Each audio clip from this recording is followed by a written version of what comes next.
Hello people, so today we will break down the Google Docs application on mobile phone, and I would like to show you the way you can count the words into one articles that you just made in Google Docs. So first thing you have to do is just go open the Google Docs. You can just open your app library, type Docs right away. If you haven't had it, you just need to install those applications because those applications will help your work so much.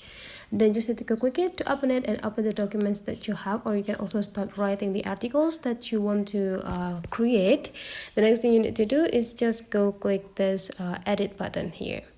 Now click these three small dots, and after that there will be like a lot of options here, and there will be like a word count, so you just need to go click it, and there will be an information about the total words that you use. So you already have like 490 words that you use for these articles. So if the requirement of the articles is 500 words minimum, so you just need to make like 10 words more for the articles.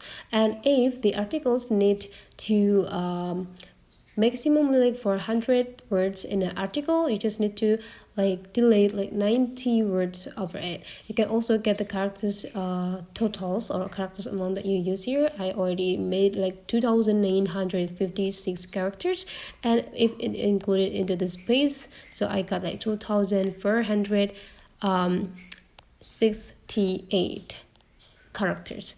So that's the way guys how you can count words that you made in one article with the Google Docs application. Hopefully you enjoyed this video, and let's meet again into other tutorial.